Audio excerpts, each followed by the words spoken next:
Hola a todos y a todas, espero que estén muy bien. En esta clase de hoy vamos a ver lo que nos presentaría el capítulo número 6, función de control en los seres vivos.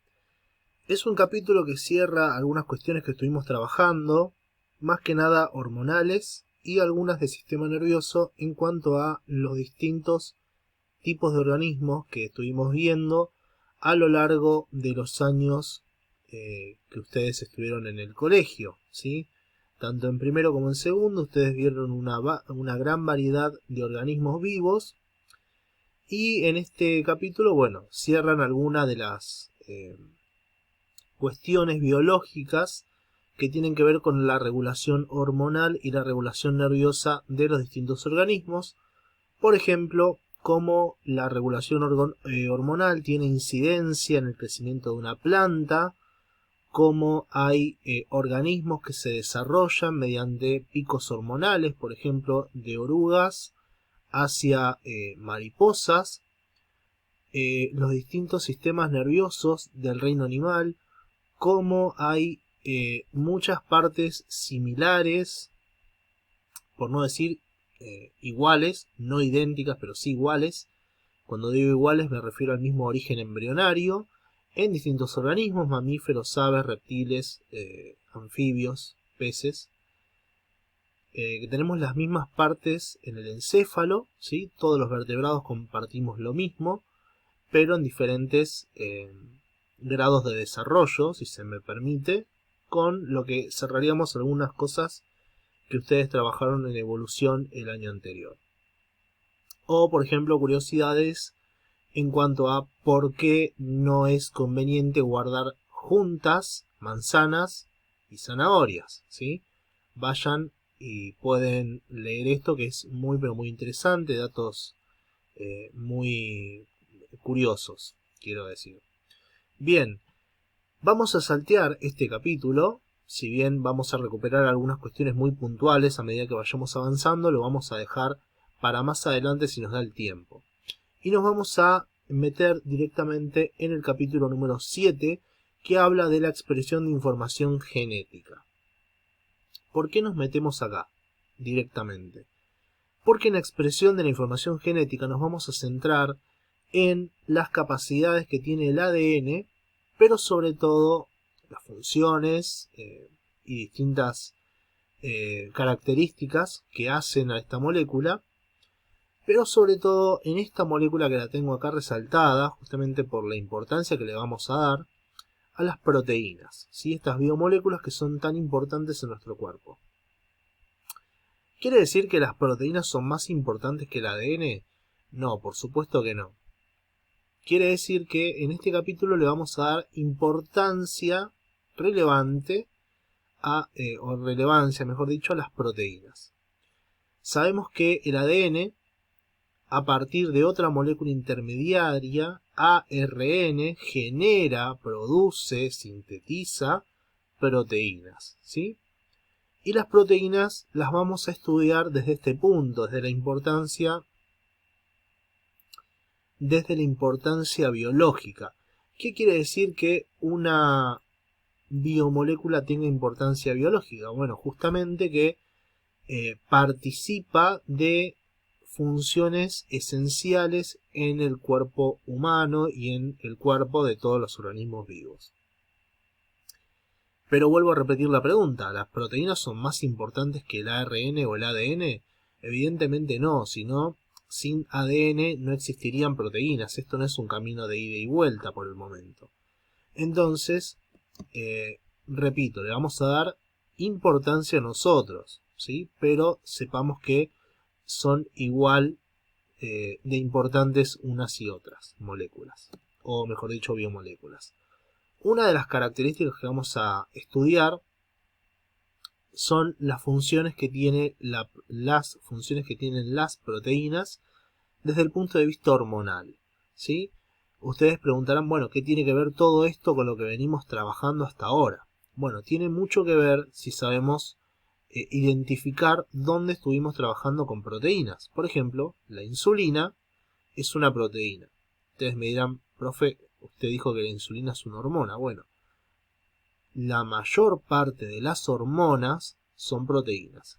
Como vimos hace algunas clases, el páncreas genera insulina, que lo que produce es que se absorba más cantidad de glucosa en las células y el hígado transforma esa glucosa en glucógeno. Ahora bien, ¿todas las hormonas son proteínas? No. Hay hormonas que son, por ejemplo, lipídicas, ¿sí? De ácidos grasos. Pero la mayor parte son proteínas. ¿Todas las proteínas son hormonas? No. Hay otras proteínas, otro tipo de proteínas, que no son hormonas. Por ejemplo, la actina y la miosina son proteínas que intervienen, por dar un ejemplo, en la contracción muscular.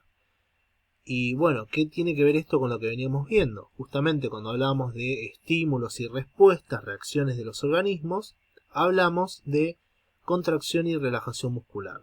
Específicamente en la contracción tenemos a la actina y la miosina, que son dos proteínas que actúan juntas permitiendo que el músculo se contraiga. ¿Qué tiene que ver esto con la huida o el comportamiento de huida que vimos cuando llega un estímulo a, por ejemplo, un animal que está siendo acechado por un predador? Cuando hay contracción muscular, permite movimientos rápidos del cuerpo, ¿sí? Permite la huida y quizás la continuación de la vida de la presa, ¿sí? Si logra escapar. Así que imagínense la importancia que tienen estas proteínas, ¿sí? Que acá vemos cómo es el funcionamiento de contracción. Bien, otras funciones que vimos en las proteínas es, por ejemplo, cuando vimos la parte de membranas, ¿sí? Las membranas celulares, las membranas plasmáticas, tienen proteínas que permiten el paso de sustancias, o no. Entonces hablamos de pasaje de sustancia o de permeabilidad selectiva. También hablamos de movilidad celular, refiriéndonos, por ejemplo, a los espermatozoides, donde su cola o flagelo está compuesto de proteínas, ¿sí? Que son muy similares a la actina y la miosina.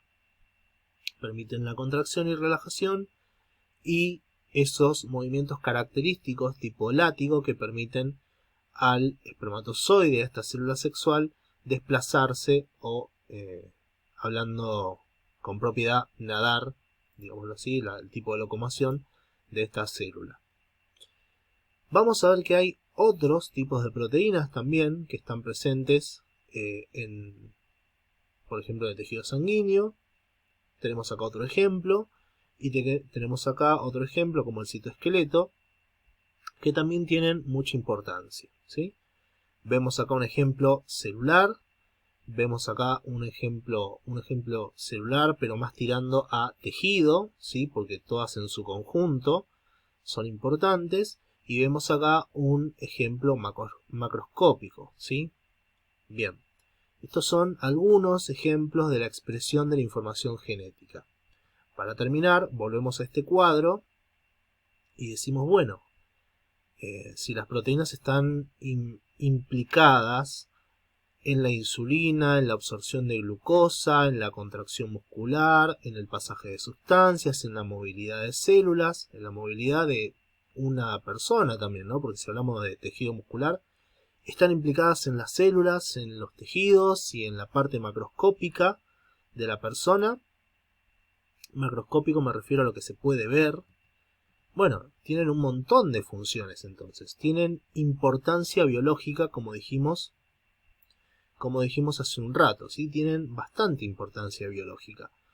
Pero, como vemos en este cuadro, las proteínas vienen de algún lado. Bueno, o las instrucciones para formarlas las tiene esta molécula que se llama ADN. Por eso hablamos de expresión genética. Cuando hablamos de genes, nos vamos a referir al ADN. Los genes son una especie de código, ¿sí? Código estructural, digamos, para armar algo, es decir, información que tiene una molécula, en este caso el ADN, para armar cierto tipo de componente. Esta información se la pasa al ARN y el ARN lo que hace es llevar a cabo ese ensamblaje, ¿sí?, que da como resultado la proteína. Por eso le decimos expresión de la información genética, ¿sí? Y por consecuente toda la importancia que esto trae consigo en esto que acabamos de ver, que fue como una introducción a este capítulo.